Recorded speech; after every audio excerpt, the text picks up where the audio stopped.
समीन 1990 में नवाज शरीफ पहली मरतबा वज़ीर आज़म बना और उसके लिए वो इस्लामी जमहूरी इत्तेहाद की बैसाखियों के सहारे इक़्तिदार में आया। वैसे तो आईजेआई में 9 जमातें शामिल थीं और उनमें अक्सरियत मजहबी जमातों पर मुश्तमिल थी, लेकिन उनमें काबिल ज़िक्र जमात इस्लामी, जमात उलमाए इस्लाम और मरकज़ी जमीयत अहले हदीस ही थीं।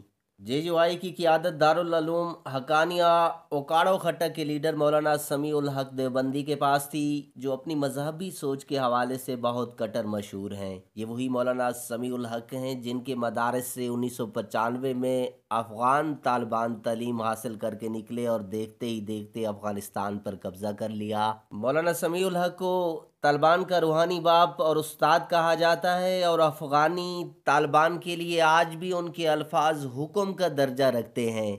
1990 में जब नवाज शरीफ ने हुकूमत बना ली तो मौलाना समी उल हक ने उस पर दबाव डालना शुरू किया कि आईजेआई के मंशूर के मुताबिक शरीयत बिल लाया जाए। नवाज शरीफ ने किसी न किसी तरह इक़्तिदार के पहले 6 माह तो गुजार लिए, लेकिन फिर 1991 में उस पर दबाव बढ़ने लगा। दूसरी तरफ बेनज़ीर भी सड़कों पर एहतजाज का सिलसिला शुरू करने का ऐलान कर रखा था और नवाज शरीफ उस वक्त सख्त तनाव की कैफियत में आ चुका था। नवाज शरीफ ने फौरी तौर पर चंद लिफाफा मौलवियों का बोर्ड बनाकर उन्हें शरीयत बिल का मसूदा बनाने का टास्क दिया और समी उल हक से चंद हफ्ते मजीद हासिल कर लिए। मसूदा तैयार हो गया और उसका सारा जोर हाकिम वक्त यानी वजीर आज़म को अमीरुल मोमिनीन साबित करने पर था। नवाज शरीफ की तरफ से जब ये मसूदा पार्लियामेंट में पेश किया गया तो सेनेटर मौलाना समी उल हक ने उसकी धज्जियां उड़ा दी और उसे शरीयत के साथ मजाक के मुतरादिफ करार दे दिया। इसी असना में कौमी असम्बली से एक करारदाद के जरिए नवाज शरीफ ने यह मसूदा मंजूर करवा कर सेनेट में भिजवा दिया। मौलाना समी उल हक के लिए सूरत हाल नाकाबिले बर्दाश्त हो चुकी थी, चुनाचा उन्होंने मुल्क गिर हड़ताल की काल दे दी जो खिलाफ तवक्को कामयाब रही। उस हड़ताल की कामयाबी के बाद एक तरफ नवाज शरीफ पर दबाव बहुत बढ़ गया और दूसरी तरफ मौलाना समी उल हक का हौसला भी बुलंद हो गया कि वो नवाज शरीफ को मजीद दबाव में ला सके।